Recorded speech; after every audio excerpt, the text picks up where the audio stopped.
hay que recordar las propiedades del corazón, ¿ya? Las propiedades del corazón, ¿cuáles son?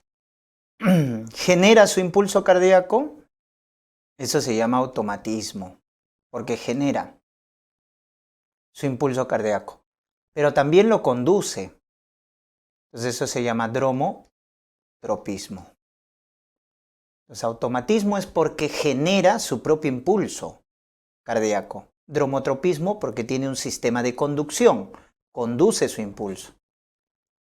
Tiene la propiedad de generar una frecuencia cardíaca que se conoce con el nombre de cronotropismo, una fuerza de contracción que se llama ionotropismo,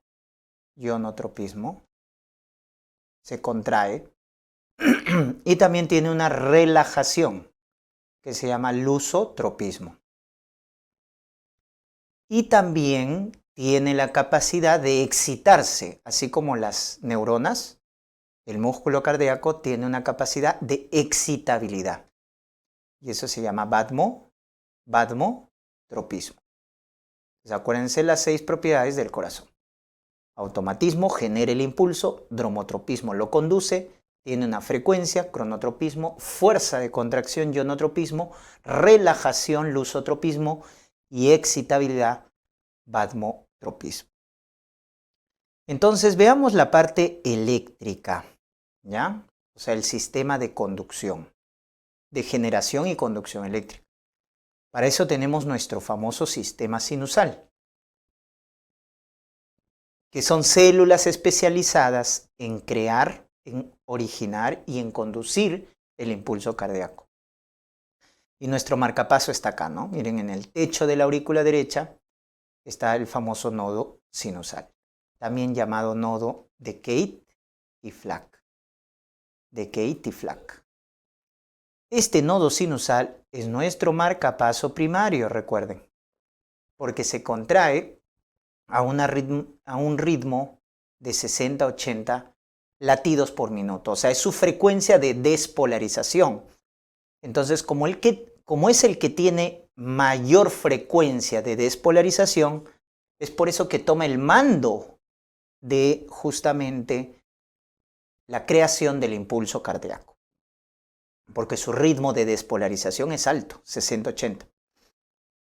Porque luego tienes tu marcapaso secundario, que es el nodo AB, ¿no? Acá está el nodo aurículo-ventricular, que está ubicado en el triángulo de Koch, recuerda, también conocido con el nombre de nodo de Aschoff y Tawara, ¿no? Aschoff y Tawara, en honor a los que los descubrieron, ¿no? Y se considera el marcapaso secundario. Su ritmo de despolarización ya es menor, 40-60.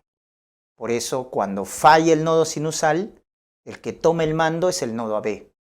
Porque después del nodo sinusal, el nodo AB, su frecuencia de despolarización es alta, ¿no?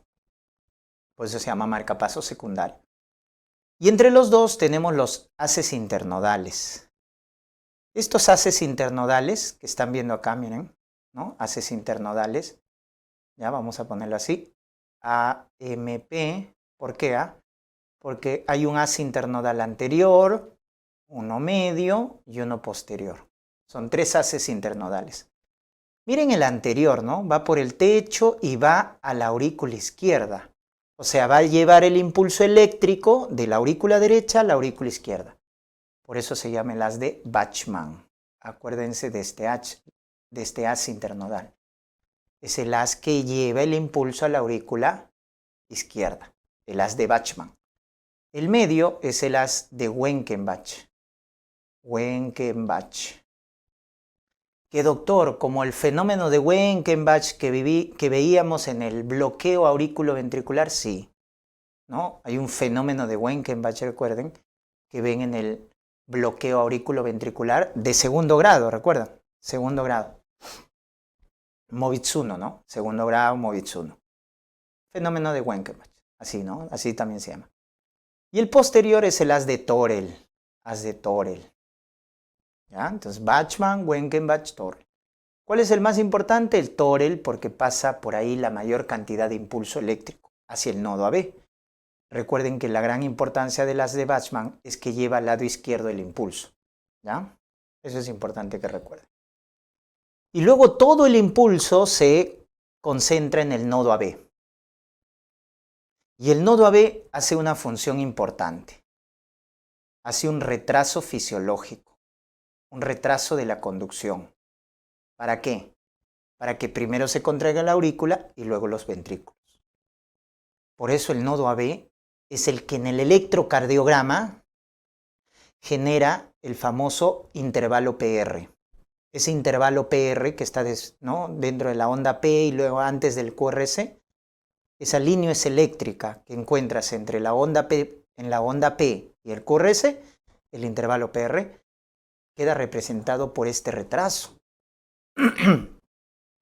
Por eso cuando este nodo AB se bloquea, no llega a pasar el impulso al ventrículo, se prolonga, pues. Y por eso en el bloqueo AB, ¿cuál es su signo en el electrocardiograma? Intervalo PR prolongado. Intervalo PR prolongado, más de 0,20 segundos. Por eso cuando tú ves un PR largo, bloqueo auriculoventricular. Y por el contrario, si ves un PR corto, es porque este nodo B está muy excitado, no está haciendo este retraso. Ni bien recibe el impulso, lo manda al ventrículo. Se llama síndrome de preexcitación, ¿no?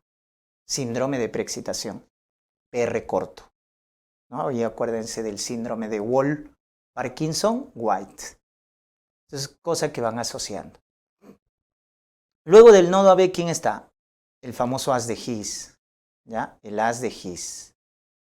Rama derecha, rama izquierda. Y la rama izquierda tiene una rama anterior, rama posterior, etc. Y finalmente, ¿dónde termina el sistema sinusal? En estas fibras, miren. En estas fibras que llevan el impulso a la masa ventricular. ¿Cómo se llaman esas fibras que llevan el impulso a la masa ventricular? Las fibras de Purkinje. No te confundas con las células de Purkinje, ¿eh? Que lo ves en el cerebelo. Estas son las fibras de Purkinje, que se consideran nuestro marcapaso terciario. En caso falle el nodo sinusal, en caso falle el nodo AB, tienes las fibras. Pero miren su frecuencia de despolarización, es de 20 a 40. Por eso, cuanto más nos alejamos del nodo sinusal, la frecuencia va bajando. Por eso, cuando hay un bloqueo AB, la frecuencia baja.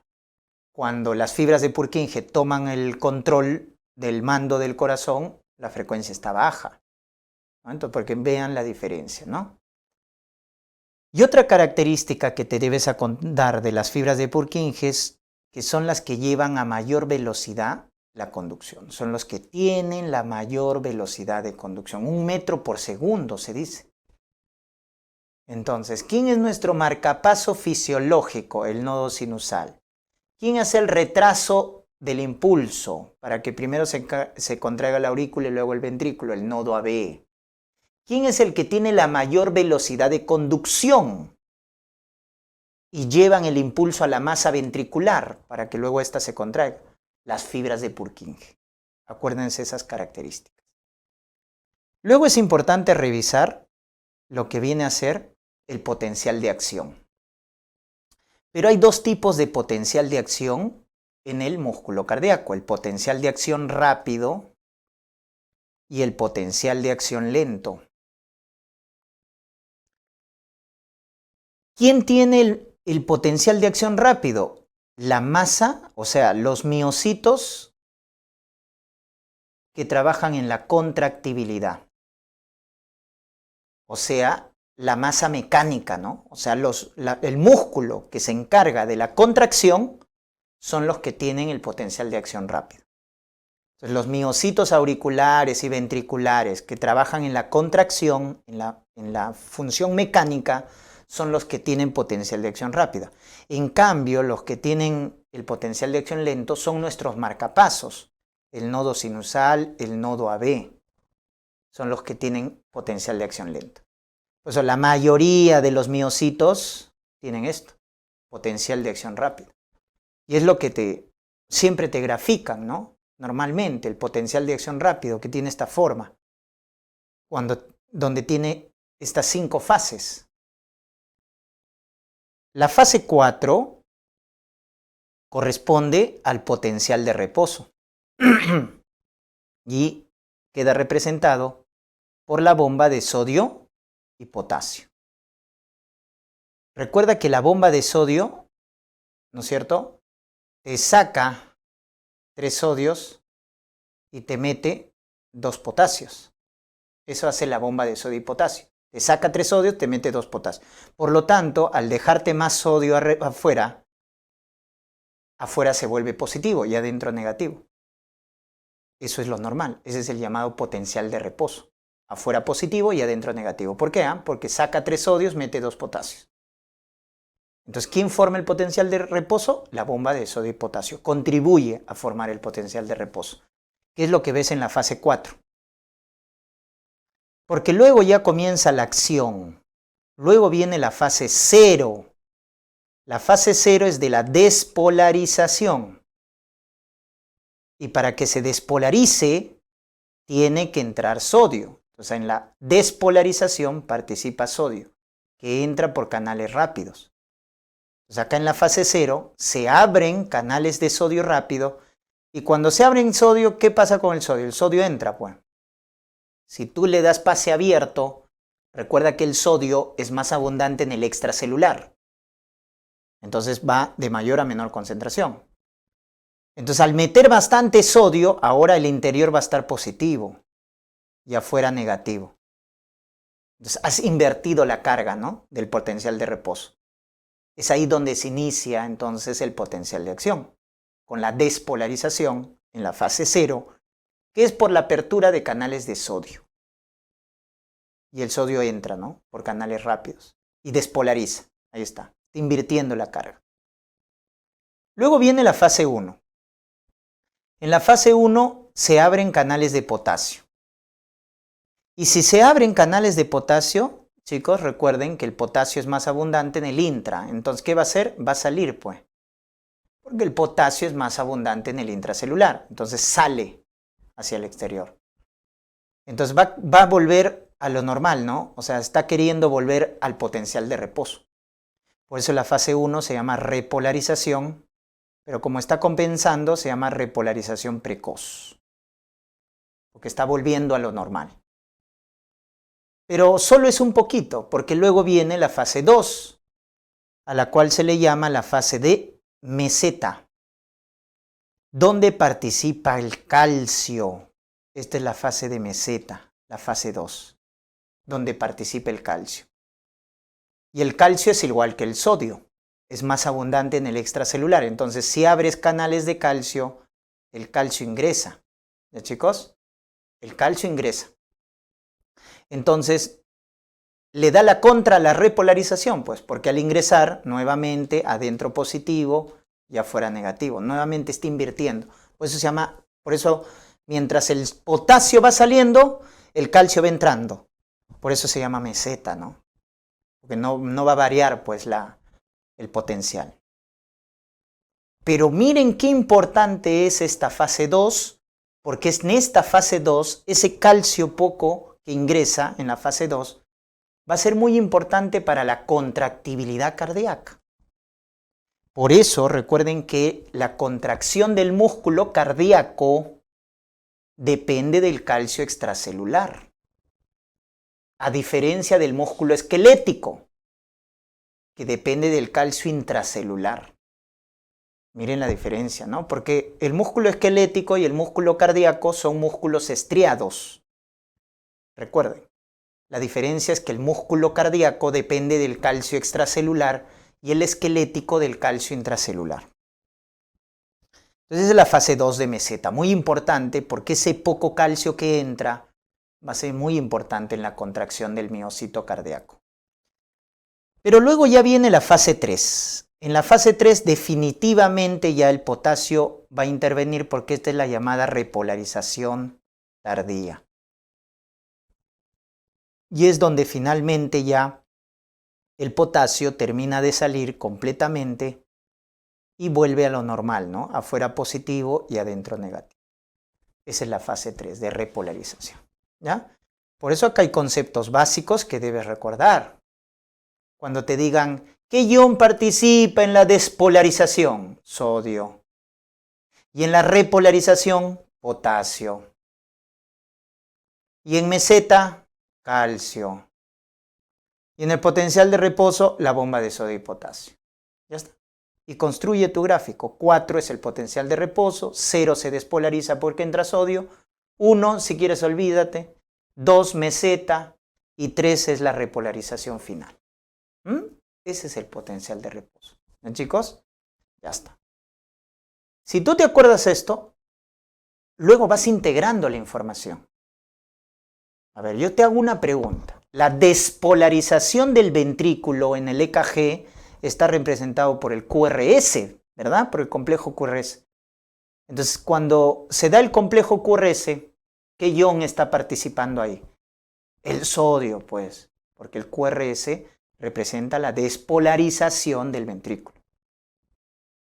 Siguiendo esa lógica, en la onda T del electrocardiograma, ¿qué es la onda T del electrocardiograma? La repolarización del ventrículo. ¿Qué ion participa? El potasio.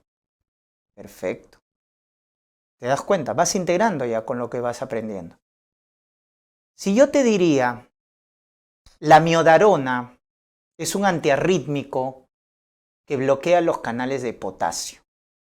Entonces, ¿qué fases te va a bloquear la miodarona del potencial de acción rápido? La fase 1, la fase 3.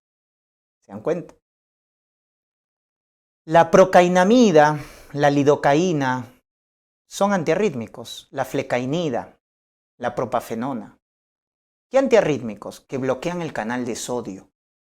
Por lo tanto, si bloquean el canal de sodio, ¿dónde trabajan? En la fase 0. Bloquean la fase 0 del potencial de acción. Por eso es muy importante que te acuerdes, ¿no? Miren dónde sodio, potasio, calcio, porque justamente los antiarrítmicos trabajan ahí, bloqueando canales de sodio, bloqueando canales de potasio. Pero ahora vamos a ver el potencial de acción lento, donde está el nodo sinusal y el nodo AB. Esas células especializadas en producir impulsos tienen potencial de acción lento. Y miren acá la gran diferencia. Acá la fase 4 no es horizontal, es una línea que tiene pendiente. Porque esta fase 4, acá, se da la llamada despolarización espontánea o despolarización automática, donde entran iones sodio. O sea, en la fase 4 está entrando iones sodio. Entonces, si entra ion sodio, el interior se carga positivo y el exterior negativo. Entonces, esto es lo que les da la autonomía a estas células para hacer marcapasos. Por eso te digo esta función del corazón, el automatismo. Porque el corazón tiene la propiedad de formar su propio impulso. Porque sus células del nodo sinusal y el nodo AB generan una despolarización espontánea, automática. Solito va entrando sodio y despolariza. ¿Se dan cuenta? O sea, acá no hay potencial de reposo. Se va despolarizando automáticamente. Luego viene la fase 0. Y en la fase 0 hay una despolarización, pero, ojo, por iones calcio, que entran por canales lentos. Entonces acá el calcio entra, ¿no? Y sigue despolarizando a la célula, pero por canales lentos. En cambio, en la fase 0 de acá, entraba sodio por canales rápidos. Acá entra calcio, pero por canales lentos. De ahí el nombre va de la fase 0. Como en la fase 0 entra sodio por canales rápidos, se llama potencial de acción rápida. Y acá, como en la fase 0 entra calcio por canales lentos, por eso se llama potencial de acción lenta. Acá no hay fase 1 y 2. No hay fase 1, 2. De frente se va a la fase 3. ¿Y qué es la fase 3? La repolarización. donde participa potasio. Y cuando abres potasio, ¿qué sale? El potasio sale. Con lo cual, afuera positivo y adentro negativo. O sea, vuelve a lo normal, ¿no? El potencial normal de la célula. Entonces, miren qué diferente es el potencial de nuestros marcapasos. Tiene una fase 4 con pendiente, tiene una fase 0 lenta por canales de calcio y tiene una fase 3 que es la repolarización clásica. Entonces, en este potencial es donde intervienen otros antiarrítmicos, como por ejemplo los beta bloqueadores, son antiarrítmicos. Van a trabajar acá, en tu fase 4. Tus calcio antagonistas, acá, en la fase 0, pero del potencial de acción lento. Mientras que tus bloqueadores de sodio, bloqueadores de potasio, trabajan acá. Entonces, tienen que recordar esos potenciales, ¿no? Que rápido es el más frecuente, el más abundante, porque es de la masa contráctil, pero tienes un potencial de acción lento que es de tus marcapasos. Mucho cuidado. Lo más frecuente es que te van a preguntar del rápido. Siempre haz referencia a eso. Pero ojo que tienes el lento. ¿Ya? Vamos a la parte de la contracción del miocito. Miren, el miocito cardíaco, ya cuando vemos su estructura celular, ya acá, miren, tiene una membrana que es el sarcolema. Tiene un citoplasma que es el sarcoplasma,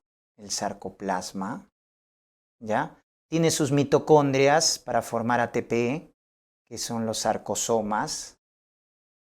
Y tiene esta estructura tubular muy desarrollada, ¿ya? Que se llama retículo sarcoplásmico, que no es más que el retículo endoplasmático liso, pero que tiene una función acá muy importante porque almacena calcio. En el retículo sarcoplásmico se almacena calcio. Entonces solo le estás cambiando de nombre, ¿no? Porque recuerda que la unidad anátomo-funcional se llama sarcómera. La unidad funcional del miocito cardíaco se llama sarcómera. Entonces de ahí el nombre, ¿no? A la membrana sarcolema, al citoplasma sarcoplasma, la mitocondria sarcosoma y este es el retículo sarcoplásmico, donde se almacena calcio. Entonces, ¿cómo ocurre la contracción del miocito cardíaco? Miren, la contracción que ya se formó en los marcapasos, va yendo por el sistema de conducción, pasa a las fibras finalmente de Purkinje y las fibras de Purkinje lo pasan a la masa ventricular.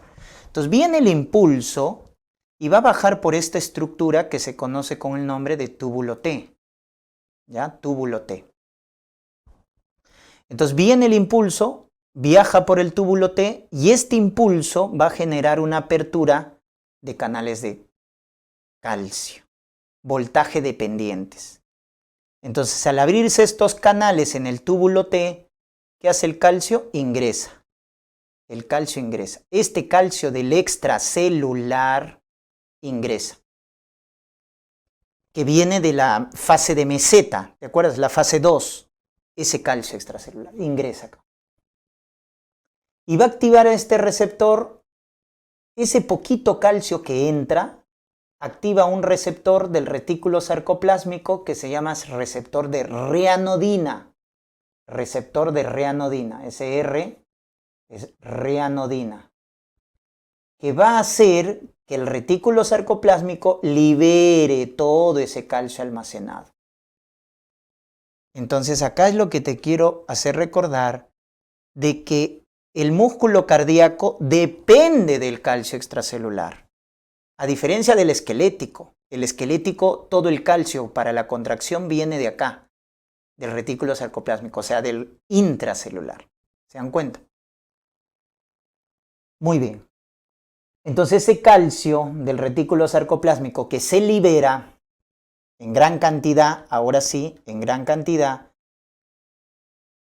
va a ir a lo que viene a ser las proteínas contráctiles de los filamentos para hacer la contracción del miocito. ¿Ya? ¿Qué encontramos en los filamentos? tenemos filamentos delgados y filamentos gruesos. Estos de acá son los delgados, que tienen 3 proteínas: actina, tropomiosina y troponina. En los filamentos delgados hay 3 proteínas: actina, tropomiosina y troponina. Mientras que en los filamentos gruesos, que están al centro, miren estos gruesos, ¿qué tenemos? Miosina. Entonces, mira la secuencia. Cuando este impulso viene, abre canales de calcio, voltaje dependiente, este calcio entra, estimula los receptores de ranodina, el calcio del retículo sarcoplásmico sale en gran cantidad, y este calcio, ¿a quién se une primero? A la troponina C, porque hay 3 clases de troponina, CTI, se une a la troponina C, el calcio. Esa unión de la troponina C con el calcio cambia la estructura de la tropomiosina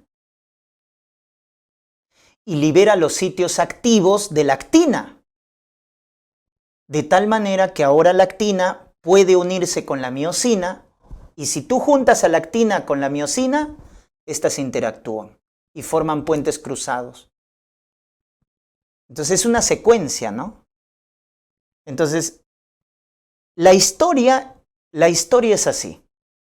La actina con la tropomiosina, la actina con la miosina son dos personas que se quieren mucho. Ahí está, la parejita, actina, miosina, se quieren mucho. ¿Quién se interpone? La tropomiosina se interpone.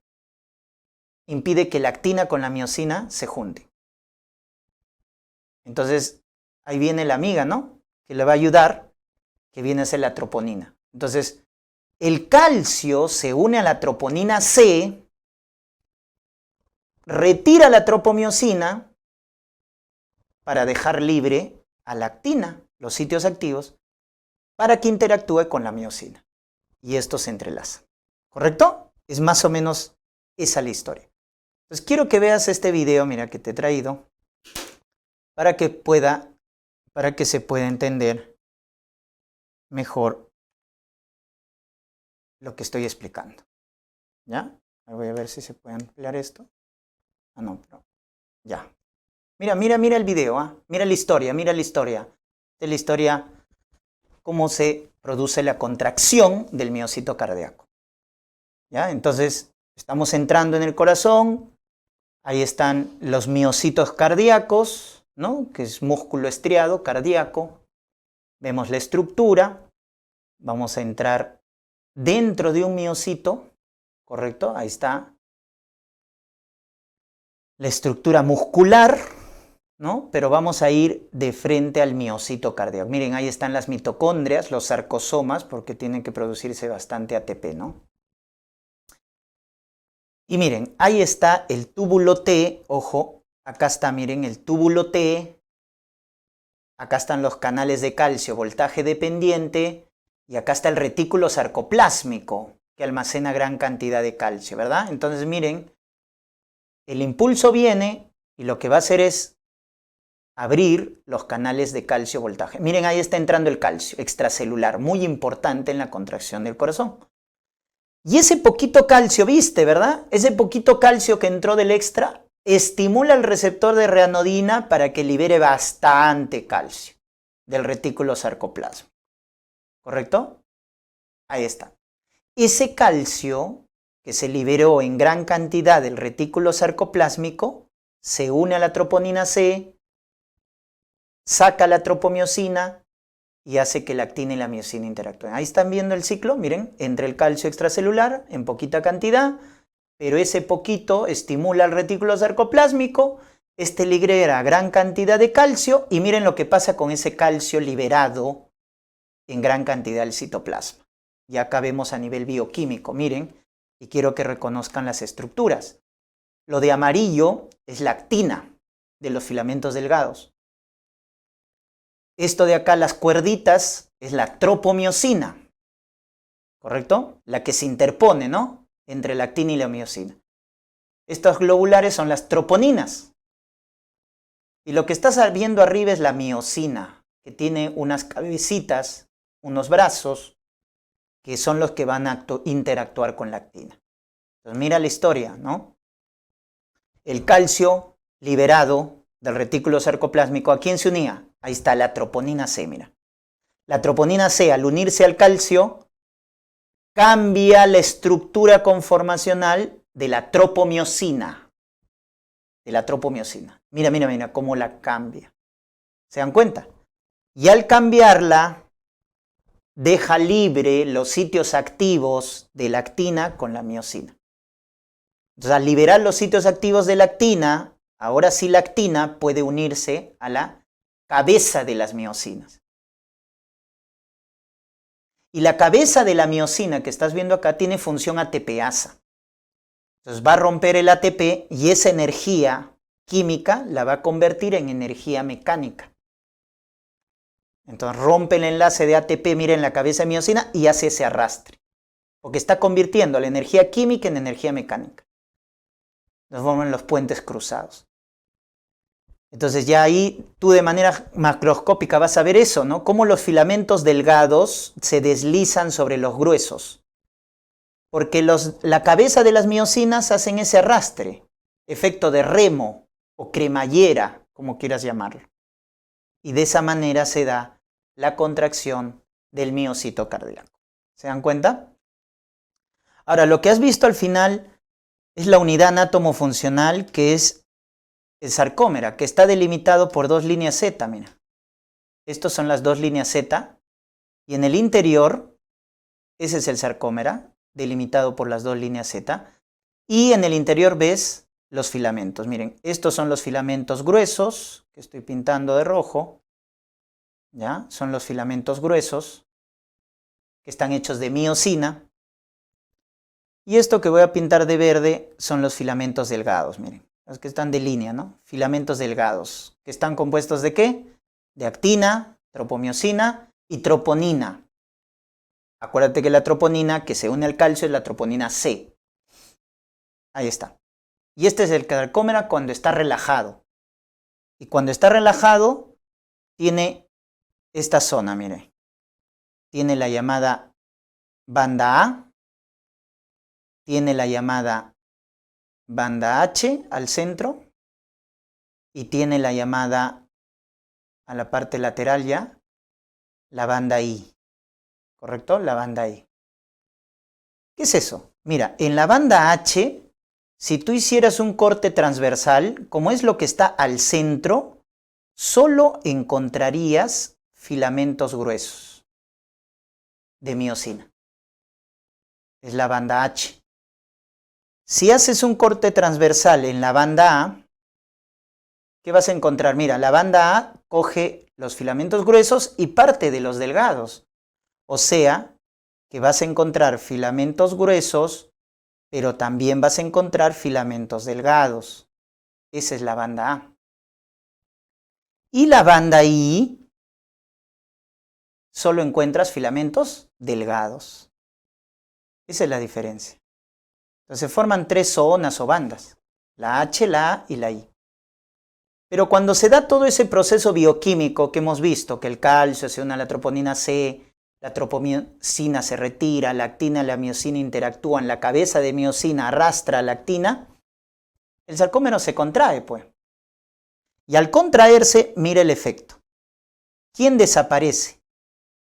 La banda H. ¿Quién se queda normal? La A. La A no se modifica. La A se mantiene constante. Y la I se acorta cuando el sarcómero se contrae. ¿Ya? La H desaparece porque como se está entrelazando, la H desaparece, la A no se modifica porque coge filamentos gruesos delgados y la I se acorta. Doctor, no le entiendo nada. Ya, miren, vamos a verlo de manera dinámica, ¿correcto? Entonces quiero que veas, ¿ah?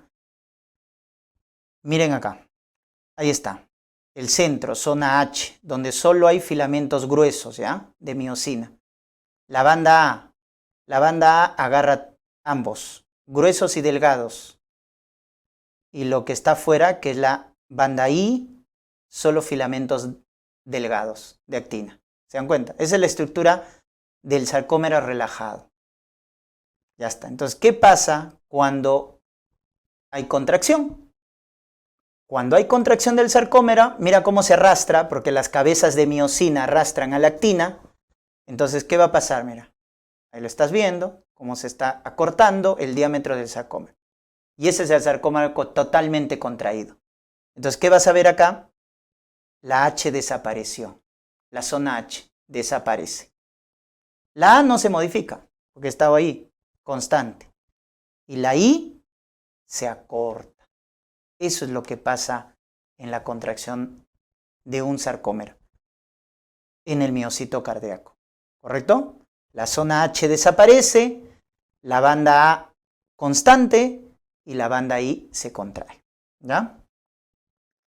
¿De qué depende la fuerza de contracción del miocito? De estos puentes cruzados entre la cabeza de miosina y la actina.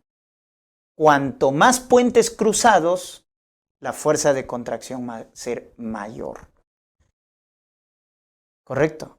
Entonces, al final, la fuerza de contracción deriva de estos puentes cruzados que van a interactuar entre la actina y la miosina. Muy bien. Vamos rápidamente a lo que viene a ser el ciclo cardíaco. En el caso del ciclo cardíaco, tenemos o debemos recordar que hay dos fases, ¿verdad? La que más dura, la diástole. La diástole es las 2/3 partes del ciclo cardíaco. Es el llenado, la relajación. La sístole es la contracción. Solo es 1/3 del ciclo cardíaco. Entonces acá también hay una historia, que es lo que deben recordar. La diástole tiene 2 etapas, llenado y relajación isovolumétrica. Y la que más dura es el llenado, porque tiene 3 etapas. Miren, el llenado tiene una primera etapa, que es el llenado rápido. Luego, el llenado lento. ¿Correcto? Esta es la fase de llenado. Primero rápido y luego lento. Al llenado lento también le llaman diástasis. Llenado rápido, llenado lento. Y la última etapa del llenado, lo voy a volver al inicio porque es un ciclo esto, es la contracción auricular. Esta es la última fase de llenado. ¿Ya? Entonces síganme la historia. El llenado, o sea, la aurícula va a llenar a los ventrículos de sangre. Hay un llenado rápido, llenado lento y contracción auricular. Son las 3 etapas de la fase de llenado, que es la que más dura en el ciclo cardíaco. Entonces, como estás viendo, miren acá, las válvulas auriculoventriculares están abiertas, porque están llenando a los ventrículos.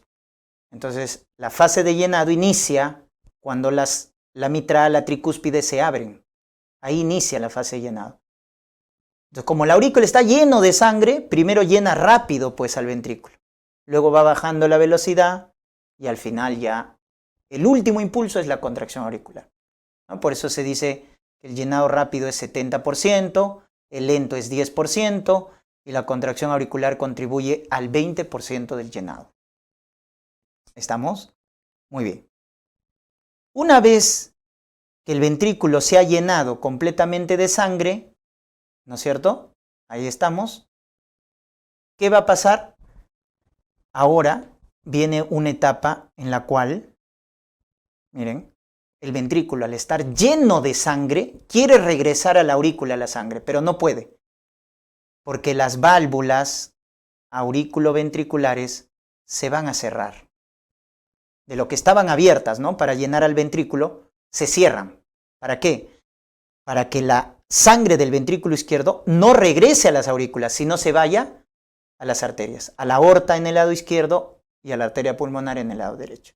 Entonces se cierran las aurículos ventriculares y ahí es el inicio de esta etapa que ya pertenece a la sístole, que es la contracción isovolumétrica.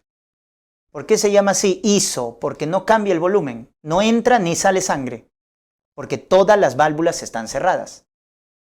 Pero acuérdate, esta etapa inicia cuando las auriculoventriculares se cierran. Ya está. Pero el ventrículo quiere sacar esa sangre, lo va a sacar a las arterias. Pero para eso, ¿quién se tiene que abrir?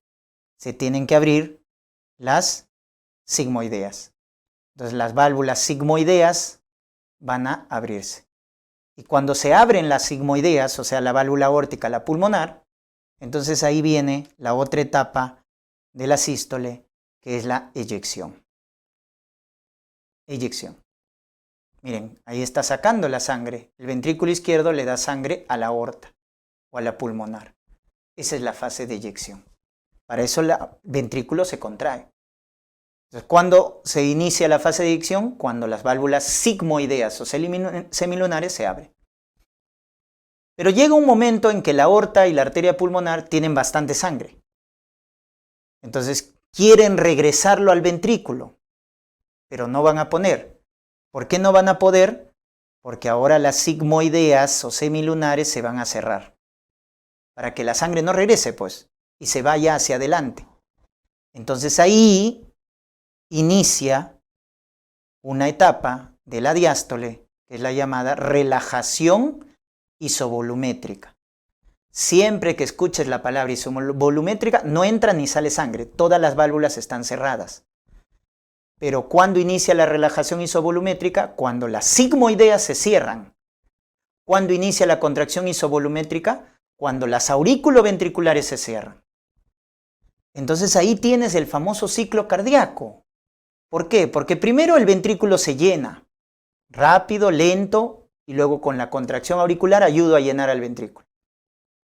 Luego el ventrículo aumentó su presión, quiere regresar la sangre a la aurícula, no puede porque las aurículo-ventriculares se cierran. Luego se abren las sigmoideas, viene la fase de eyección, y luego se cierran las sigmoideas para que la sangre no regrese de las arterias a los ventrículos, y esa es la relajación isovolumétrica. Doctor, ¿qué diferencia hay entre la relajación y la contracción isovolumétrica? La presión del ventrículo. Miren, en la contracción isovolumétrica la presión del ventrículo es bastante, porque está llena de sangre. En cambio acá la presión está disminuida en la relajación isovolumétrica, porque el ventrículo se ha quedado con poca sangre. ¿No ves que la ha eyectado? Ya está. Esas son las 4 fases del ciclo cardíaco. Llenado, relajación isovolumétrica, ambas pertenecen a la diástole, y la contracción isovolumétrica y la eyección que pertenecen a la sístole. Y esto lo vas a tener que correlacionar con el evento acústico del corazón. El famoso primer ruido que se produce por el cierre de las aurículo-ventriculares. ¿Y dónde se iniciaba el cierre de las aurículo-ventriculares? En la contracción isovolumétrica. Ahí está el primer ruido. El segundo ruido es por el cierre de las sigmoideas o semilunares. ¿Dónde se produce? En la relajación isovolumétrica. Entonces mira cómo el evento mecánico lo estás relacionando con el evento acústico. Ya sabes dónde se produce el primero y el segundo ruido. Es por el cierre de válvulas, el primero y segundo. ¿No? El famoso loop-doop, loop-doop, loop-doop. El loop es por cierre de las aurículo-ventriculares. Contracción isovolumétrica. El doop es por el cierre de las sigmoideas. Relajación isovolumétrica. Y entre ambas, o sea, por eso el cardiólogo entrena bien su oído, loop-doop, loop-doop. Entre ambas está la fase de eyección. Y antes del loop y después del doop está la fase de llenado. ¿Ya? Entonces tú vas imaginando pues qué es lo que pasa, ¿no? Loop-doop, loop-doop, loop-doop. Ya sabes ahí en qué fase estás viendo, ¿no? Con respecto a los sonidos, miren. Entonces ya tienes una idea. Recuerda que las válvulas que primero se cierran son las del lado izquierdo. Acuérdate ese detalle, ¿ya? O sea, las válvulas del lado izquierdo son las primero que se cierran. O sea, en el lado auriculoventricular, la válvula mitral, y en las sigmoideas, la válvula aórtica, ¿ya? Por eso vas a ver 2 componentes en los ruidos. El primer ruido es por el cierre primero de la mitral y luego de la tricúspide. Y el segundo ruido primero es el cierre de la aórtica y luego se cierra la pulmonar. Por eso, donde tú escuchas 2 ruidos, el cardiólogo escucha 4 componentes. Porque el loop, el L de loop es el cierre de la mitral. Y la B final es de la tricúspide, en tu loop. Y en dup, tu D primera es de la aórtica. Y en la B final es de la P, de la pulmonar. ¿Te das cuenta? Loop, dup, pero ya sabes que en cada uno hay 2 componentes. Primero se cierra la válvula izquierda, luego la válvula del lado derecho. Mira esa secuencia. ¿Ya? Muy bien. La apertura es al revés. ¿Ya? La apertura es al revés. Porque si se cierra primero las válvulas del lado izquierdo, se abren segundo las válvulas del lado izquierdo. ¿Ya? Por eso decimos que las válvulas izquierdas son las válvulas vagas, acuérdense así. Porque primero se cierran y se abren segundas. Se abren segundas. ¿Ya? Tanto la mitral como la aórtica. Pero acá nos importa el cierre, eso acuérdate. Pero también tiene ruidos patológicos, ¿te acuerdas? Tercer, cuarto ruido. Mira, el tercer ruido se da por esto, por el llenado rápido. Y el cuarto ruido por la contracción auricular. Entonces, esos son, en algunos casos, ruidos patológicos. El tercero a veces lo ocultamos en una persona delgada, leptosómica, ¿ya? Pero, ya si me indica patología, ¿no? El tercer ruido se produce por un llenado rápido. ¿Y qué está pasando ahí? ¿Por qué se da ese ruido? Es que tu ventrículo izquierdo está delgadito, fibrosado. Entonces, cuando la sangre llena de forma rápida las paredes del ventrículo, como está fibrosado, vibra, pues. Vibra. Y esa vibración de las paredes ventriculares es lo que da el tercer ruido, en un llenado rápido. Y el cuarto ruido, ¿por qué se produce? Acá tu corazón, al contrario, está hipertrofiado, miren. Está hipertrofiado, aumentado de grosor. Entonces, como la aurícula no puede llenar al ventrículo, porque el ventrículo ya se llenó con poca sangre. ¿No ves que está hipertrofiado? Entonces tiene que contraerse de forma enérgica, la aurícula tiene que contraerse. ¿Para qué? Para llenar al ventrículo, a su pequeña cavidad que tiene porque está hipertrofiado. Entonces tiene que hacer una contracción auricular enérgica para poder llenar al ventrículo. Y esa contracción auricular enérgica genera el cuarto ruido cardíaco. ¿Me dejo entender? Entonces el tercero y el cuarto se producen cuando nuestro corazón se remodela. Cuando hay una hipertrofia excéntrica, tercer ruido, y cuando hay una hipertrofia concéntrica, el cuarto ruido. Dicho de otra manera, si tu corazón está delgadito, y ojo con eso es falla cardíaca ¿de qué tipo? Sistólico. Porque está delgadito y la contractibilidad va a estar alterado. Si tu corazón está grueso, con una hipertrofia concéntrica, ¿qué falla cardíaca es? Diastólica, porque se va a alterar el llenado. Por eso acá muchos me preguntan, ¿no? Y me dicen, doctor, le entendí muy bien. Tercer ruido, llenado rápido, correcto. Cuarto ruido, contracción auricular enérgica. Pero tanto el tercero como el cuarto se dan en la fase de llenado del ciclo cardíaco, en la fase de llenado, en diástole. ¿Correcto? Pero la traducción clínica es diferente. Porque auscultar un tercer ruido te está indicando falla sistólica. Y auscultar un cuarto ruido es falla diastólica. Eso es por el remodelado. Entonces, si tú entiendes bien esto, por más que te pongan cualquier pregunta, la vas a saber responder. Entonces, el tercero y el cuarto ruido se producen en el ciclo cardíaco en la fase de llenado que pertenece a la diástole.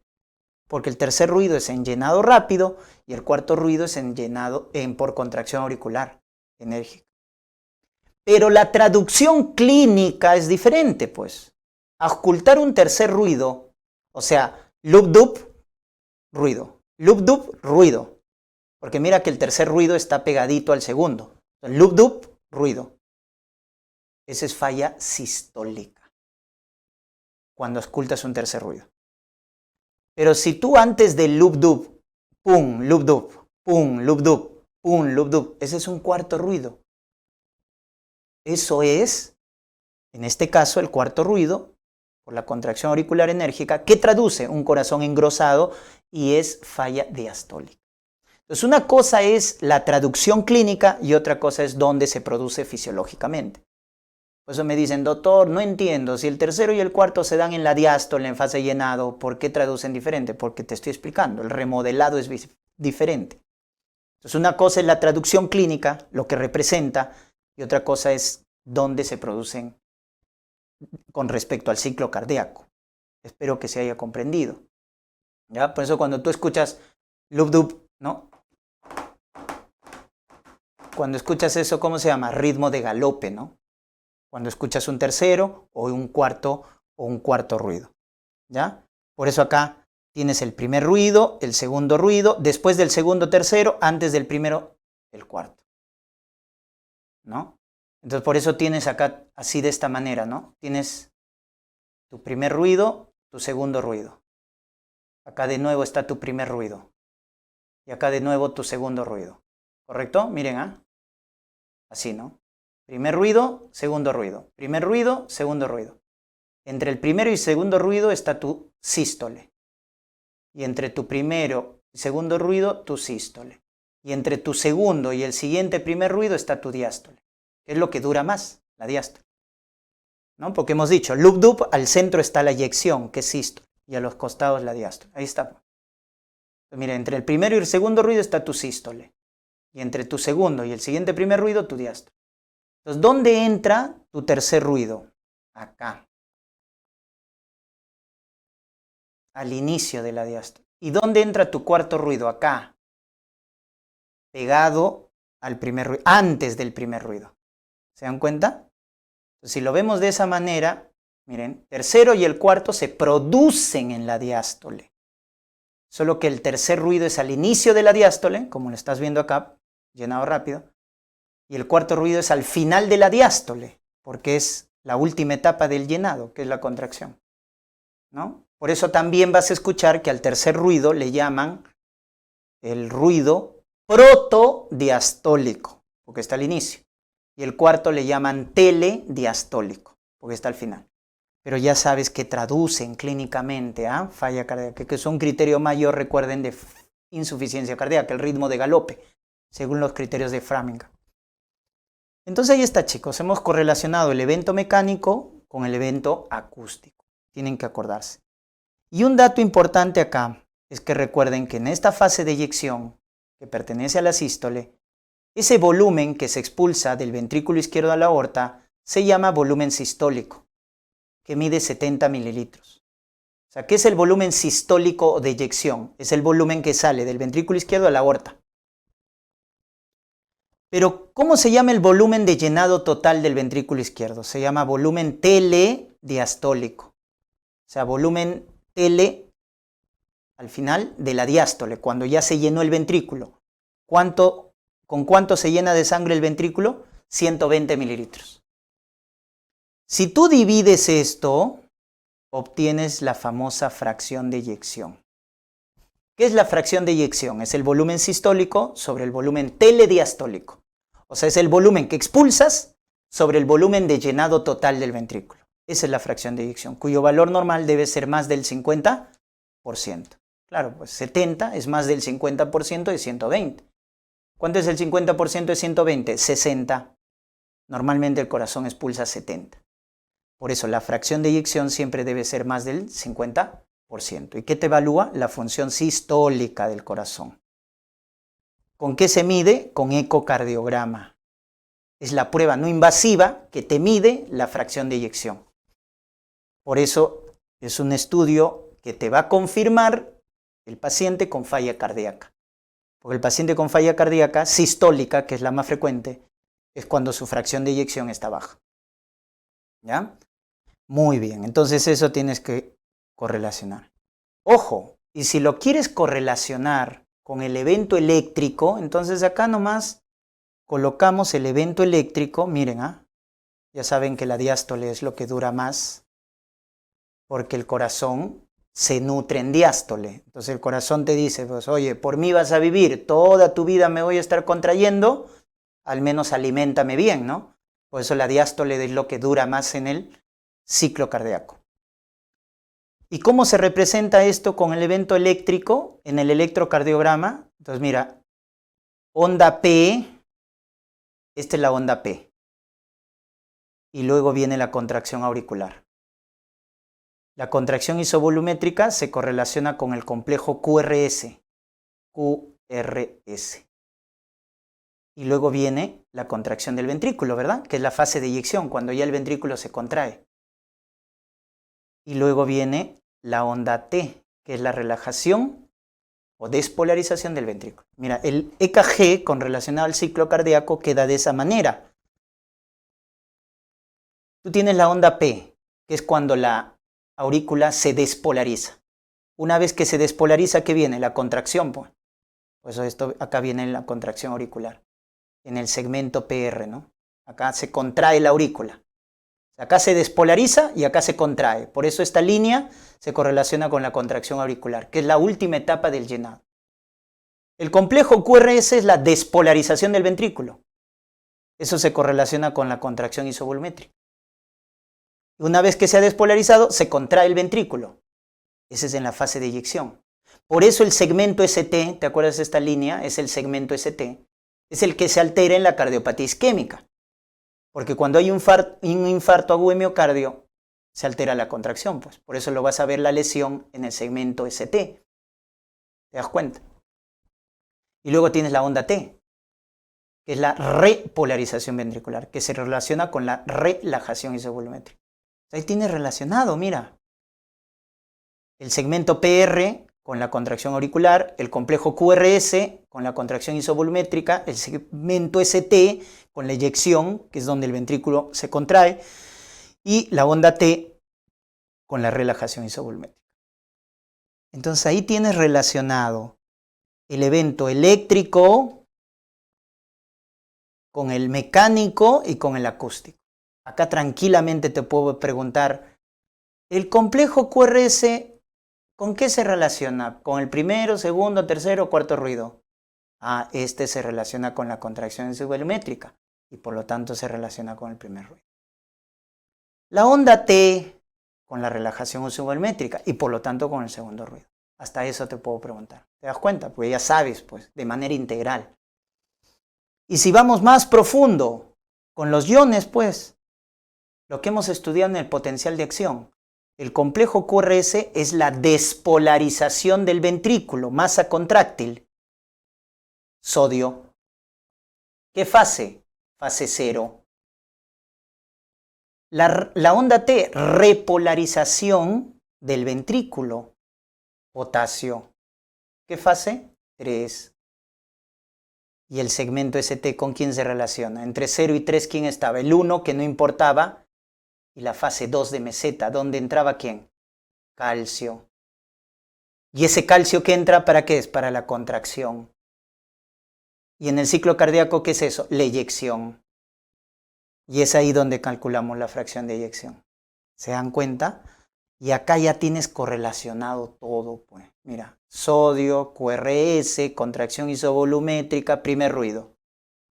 Potasio, relajación isovolumétrica, onda T, segundo ruido.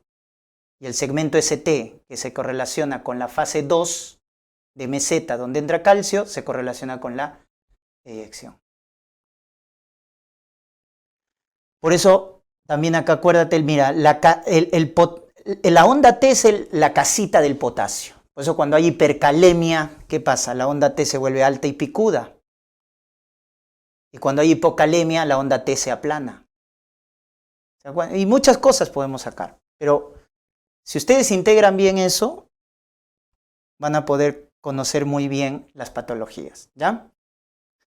Muy bien. Recuerden que hay dos tipos de circulación. La circulación pulmonar o menor y la circulación sistémica o mayor. ¿Ya? Por eso decíamos que la circulación es doble. Y acá simplemente quiero que se acuerden que la circulación menor es un sistema de baja presión. ¿correcto? Baja presión, baja resistencia, porque está llevando la sangre a los pulmones para que se oxigene. En cambio, la circulación mayor o sistémica es un sistema de alta presión y alta resistencia. Y si tú te acuerdas, el flujo sanguíneo se define como la diferencial de presión sobre resistencia. Así queda definido el flujo sanguíneo, es presión sobre resistencia. Entonces, si la circulación pulmonar tiene baja presión y baja resistencia, la circulación sistémica tiene alta presión, pero también alta resistencia, el flujo sanguíneo en ambos se mantiene constante. Ojo con ese dato. O sea, la misma cantidad de sangre que va a los pulmones va a la circulación sistémica. Porque si te das cuenta, la diferencia está en la presión y resistencia. Pero como ambos varían en la misma proporción, en la circulación pulmonar baja la presión, baja la resistencia, el flujo es constante. En la circulación mayor hay alta presión, pero también alta resistencia. Y como es un cociente, se eliminan. El flujo es constante. Entonces no te confundas, cuando te dicen volumen, el volumen, flujo, es igual en la circulación pulmonar que la circulación sistémica. Es la misma.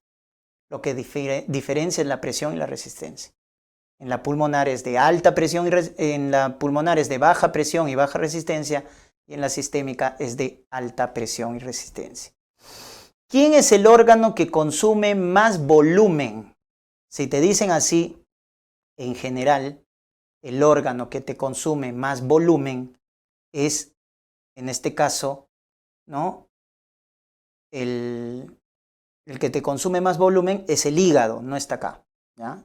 El hígado es el que te consume más gasto cardíaco.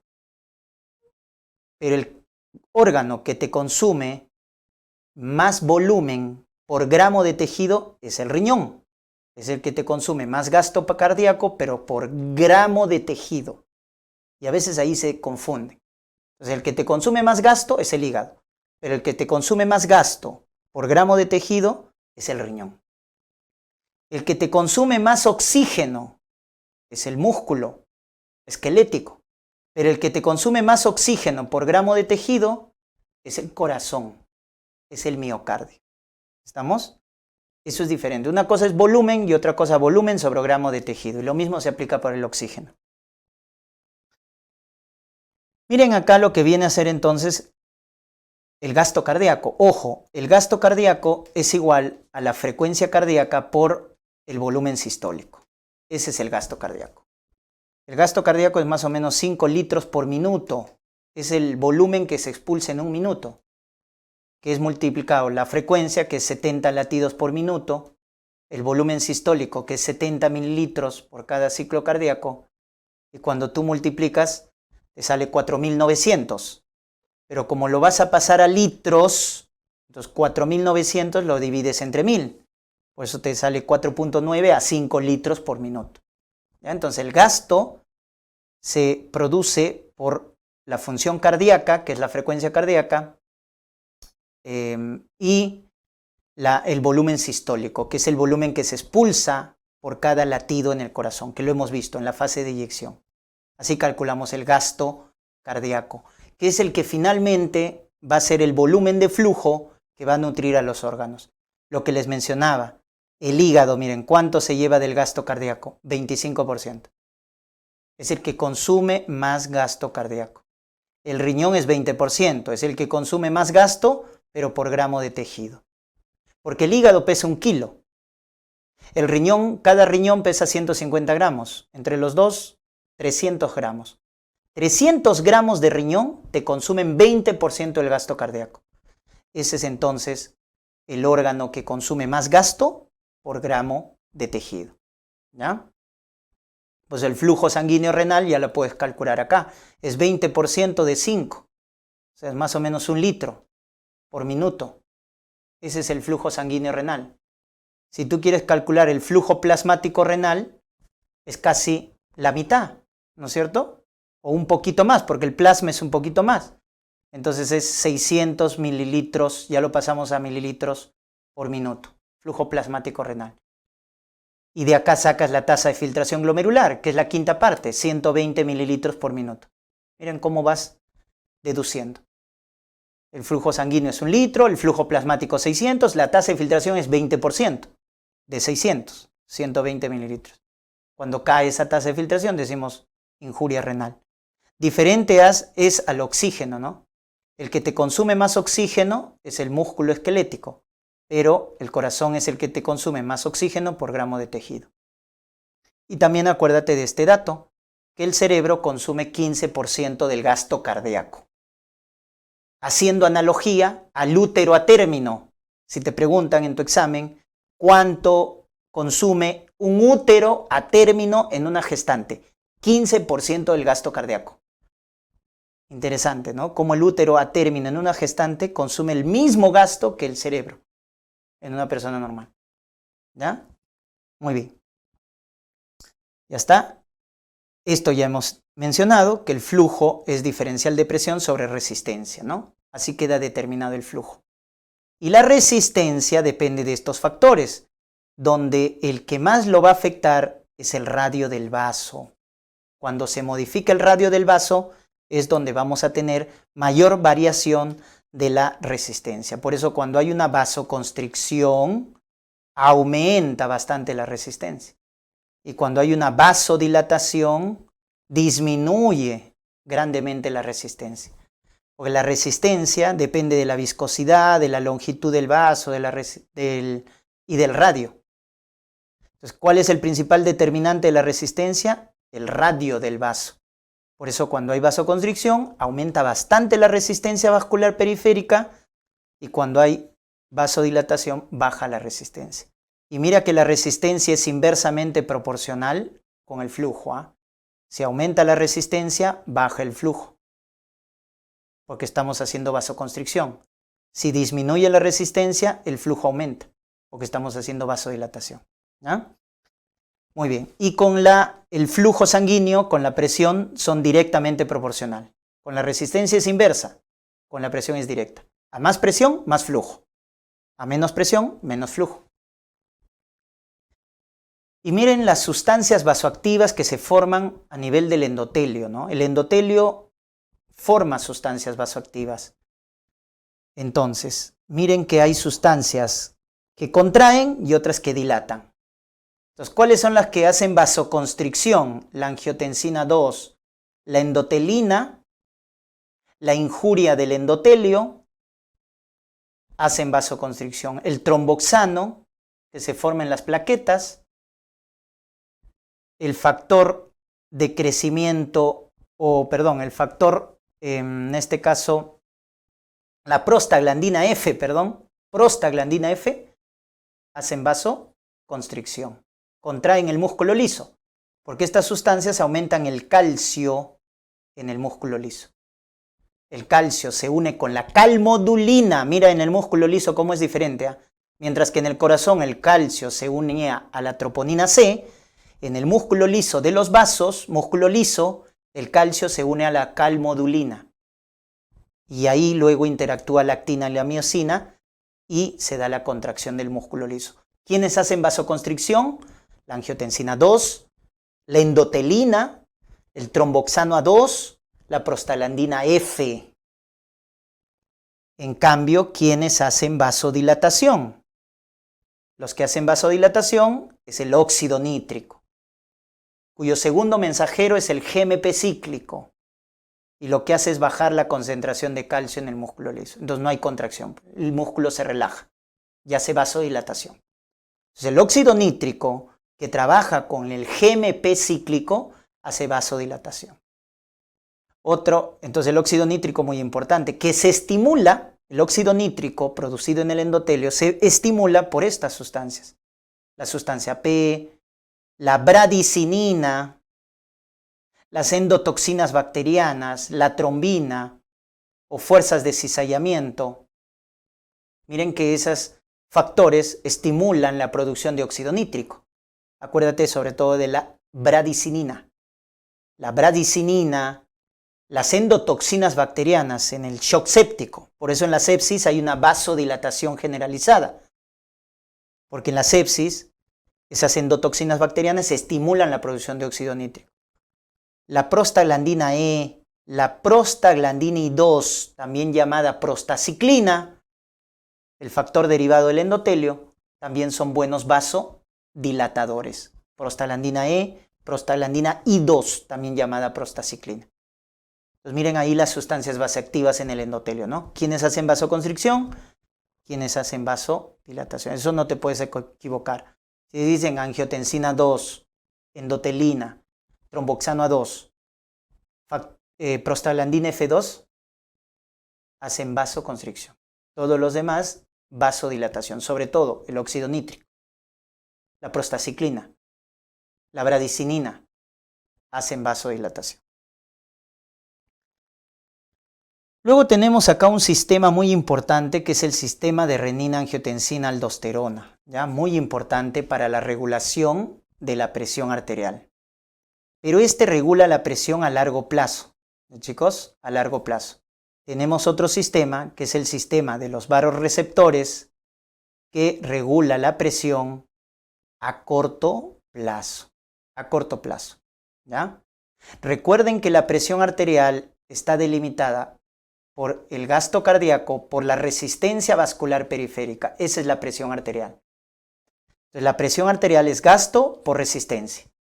El gasto, ojo, es la función cardíaca y la resistencia la función de los vasos, que es regulada por las arteriolas. Entonces, de esa manera queda delimitado. El gasto contribuye al 30% y la resistencia es la que contribuye al 70% de la presión arterial, ¿no? Ahí tienen entonces.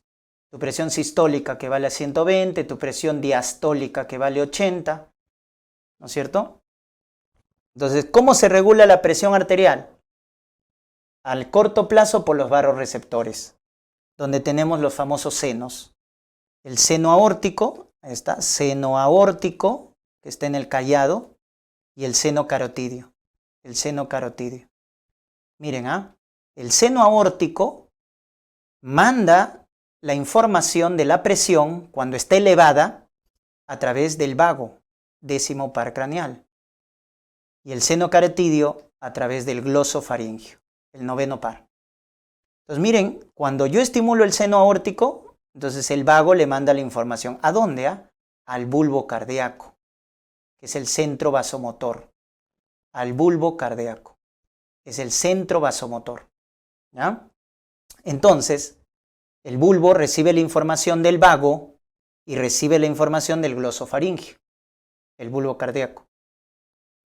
Entonces, cuando la presión esté elevada, el seno aórtico y el seno carotidio se activan cuando la presión esté elevada. Mandan la información al bulbo de que la presión esté elevada y el bulbo manda la respuesta, ¿no? Acá hay un núcleo del tracto solitario que es sensitivo y luego viene la respuesta. ¿Cuál es la respuesta? La respuesta es bloquear el tono simpático y estimular el parasimpático. Y con eso voy a bajar la presión arterial, sobre todo bloqueando al tono simpático, porque el tono simpático es el que hace la vasoconstricción. Entonces, es así como funciona este arco reflejo. Al elevarse la presión, el seno aórtico y el seno carotidio mandan la información al bulbo cardíaco, al bulbo raquídeo, ¿no es cierto? Que es el centro vasomotor. Es el bulbo raquídeo, ¿no? Ahí me estaba confundiendo, ¿ya? El bulbo raquídeo, que es el centro vasomotor, y le dicen que la presión está elevada. Entonces, la respuesta es bloquear al simpático y estimular al parasimpático. Y de esa manera se baja la presión, ¿ya? Y el sistema a largo plazo es el sistema renina-angiotensina, bien conocido por ustedes, porque el hígado es el que produce este péptido, que es el angiotensinógeno, que tiene 14 aminoácidos. Ahí cuéntalos, mira, tiene 14. Entonces, a este péptido se le quita 4 aminoácidos.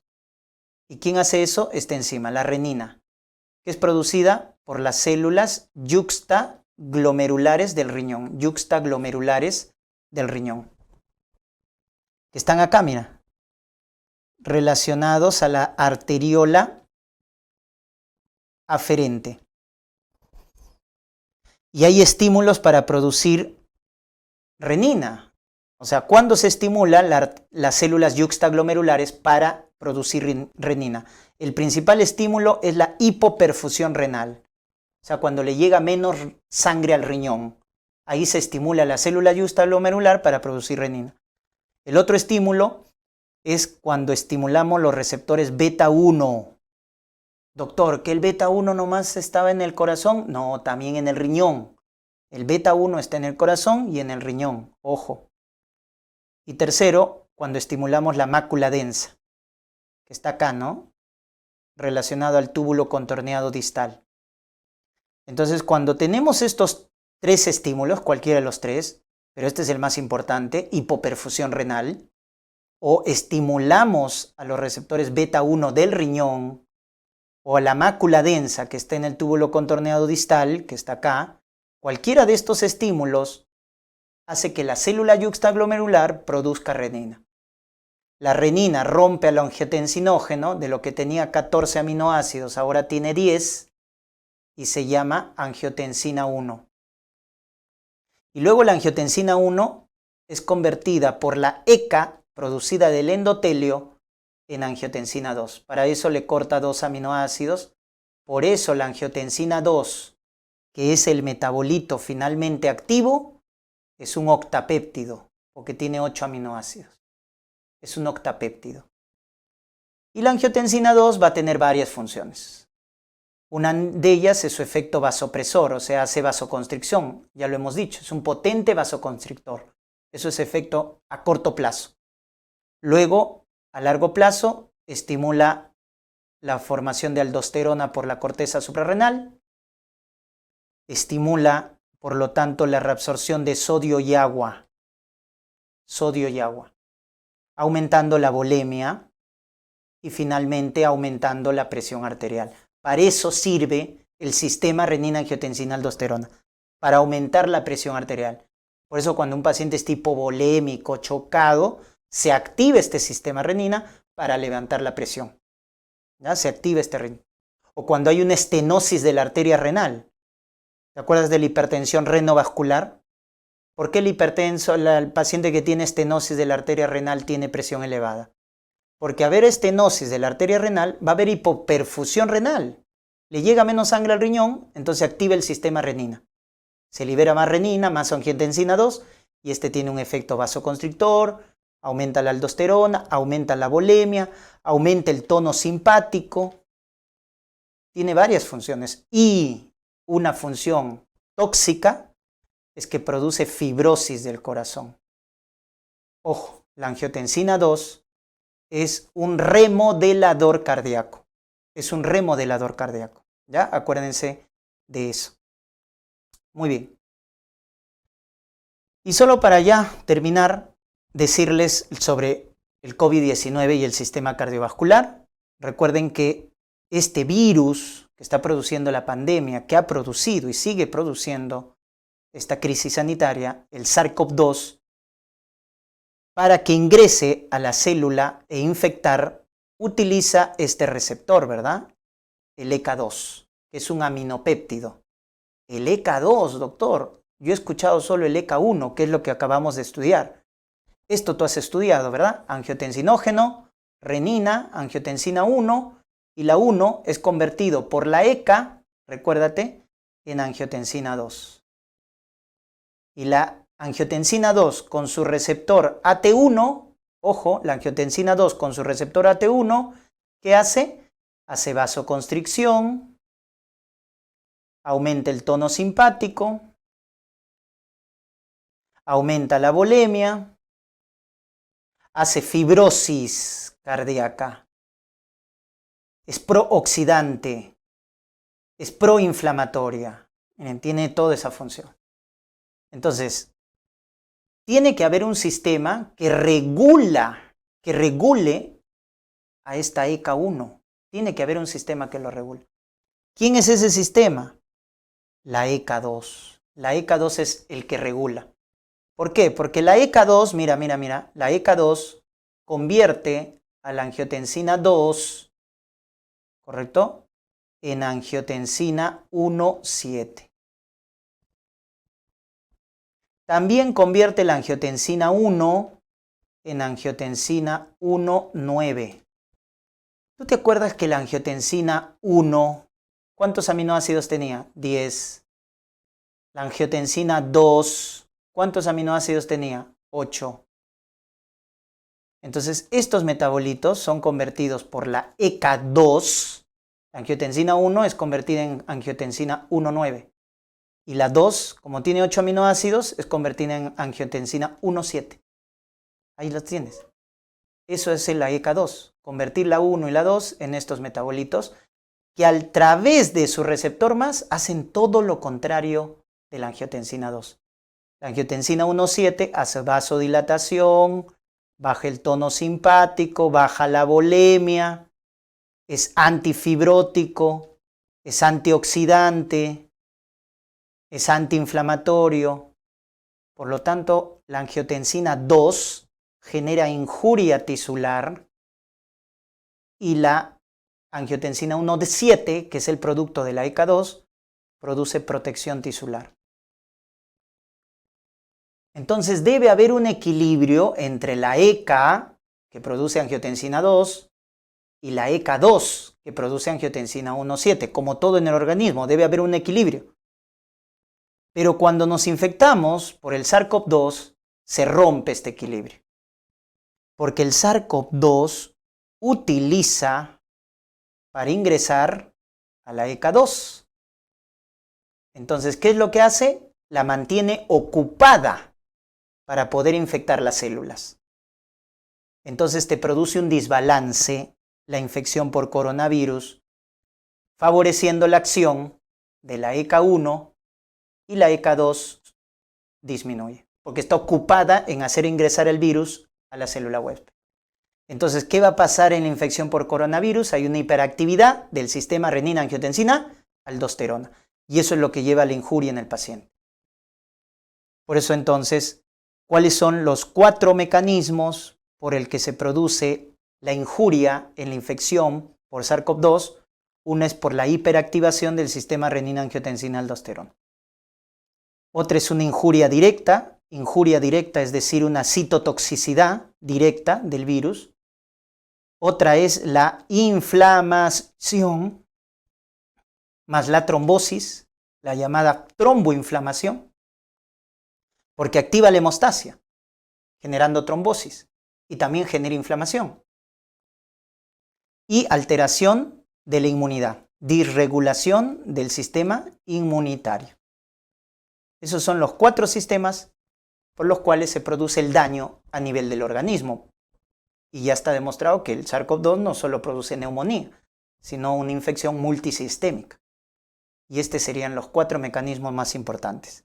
Disregulación del sistema renina-angiotensina, citotoxicidad, tromboinflamación y la alteración inmunitaria. ¿Ya? Entonces miren, y de esto es de lo que podemos hablar de las complicaciones cardíacas que genera el COVID-19, que puede generar cardiopatía isquémica, puede generar shock, puede generar síndrome isquémico coronario agudo, ¿no? Los infartos. Por eso las troponinas, el péptido natriurético cerebral, son marcadores cardíacos de la infección por COVID-19, ¿no? Tanto la troponina como el péptido natriurético cerebral.